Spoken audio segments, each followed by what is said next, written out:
YouTube, Awesome Writer here. Welcome to my review for Gozyuger episode 27. So this was a very interesting episode. It was weird because it felt like two very silly Gozyuger filler plot things going on, and yet there was also secretly some big stuff happening here. And I'd say I enjoyed it more than a lot of recent stories in terms of there's actually more substantial stuff going on into next week and hopefully beyond.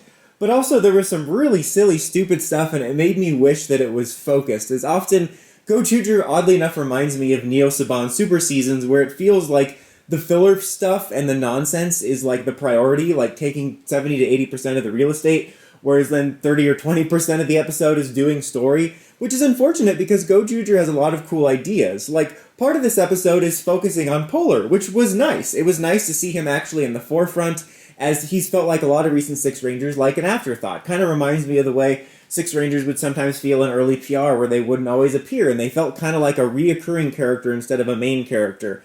And so it was nice to have him basically be the main character of this episode, because I feel like his plot was the A-plot. We spent more time on screen with him.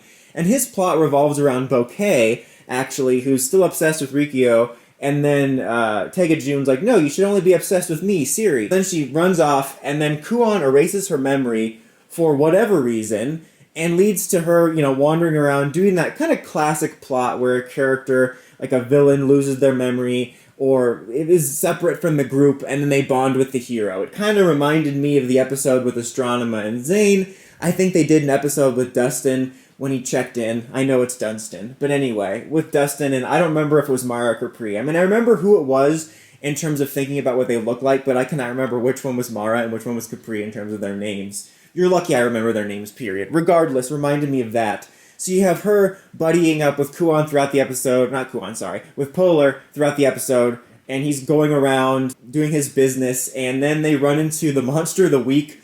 The plot revolves around money and how much money you can make, and has a really weird message about money that's like, don't save your money, kids, just spend it. Because if you save your money, it cries. I don't know, this was the nonsense I'm talking about. It was just classic weird Gozyuger stuff where you zoom in on the face of the money crying. And then I'm like, what should have been the important stuff is learning more about Polar, which we did.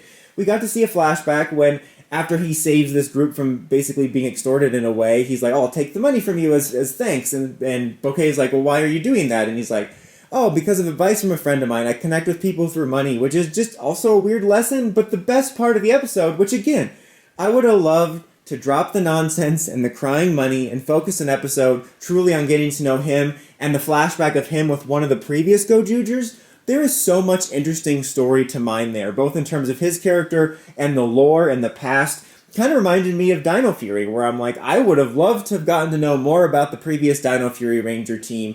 I hope that's something that comes back. Not the Dino Fury team, I think that's a lost cause now. But the Gozyugers from the past. I mean, we already cast this one, which I think was Blue. I would love to see that. Maybe one of them's alive somehow. That would be neat. I don't know. But that's really cool. Gozyuger is stacked with cool ideas and potential, and then we just end up getting crying money. And so, that was cool. I liked that. Getting to see that flashback, getting a little bit more insight into his character was welcome, even if it was in this weird-ass plot. And then, meanwhile, you have the other Gozyugers getting an invite from Kuon to his company, his AI company, being like, look, I made human gears and stuff.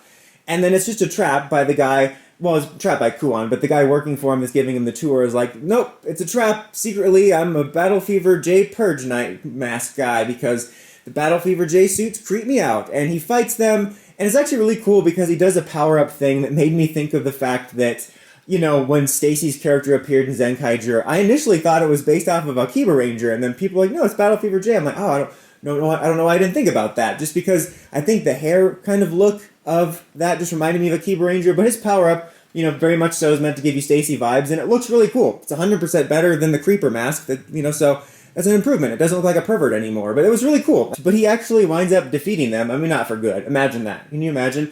Creeper, Battle Fever J, Pervert, Purge Knight defeats the Gozyugers, and we're on to the next Sentai. Next week, that'd be crazy. But he defeats them for now, as he goes to pick up Bouquet, and there's this whole struggle for Bouquet, because he gets her, but then Polar's fighting Fire Candle for her, and what felt like a very contrived mecha fight. I was like, what is this episode? We have the crying money, you have the Huma Gear stuff with AI and Battle Fever J guy, and then at the end of the episode, which they very easily could have just done a mech battle, with the monster of the week, but instead you have Fire Candle show up and we do a mech battle, and then Good Burn's like, I'm jealous. I'm like, what? I'm not going to fight because I'm jealous. I'm like, what are we doing here? And I don't know. It's interesting because it sets up more stuff for next week, and there's a lot of interesting stuff going on, but it feels like the interesting stuff is being buried by the nonsense. So I just don't know how I feel about this episode, because I liked some of the stuff going on with Polar's backstory. I liked that it seemed like there was some more substantial stuff going on with the characters, and it's leading into next week. But there was also just so much nonsense and fillery stuff. I kind of wish it was more separate and distinct, where you had episodes where like, this is a nonsense episode, and then this is a real deal plot episode. So I don't know. Very weird and strange. Very mixed bag. But what did you guys think of the episode? Let me know in the comments as always. Till next time, Dawson Ryder, signing out.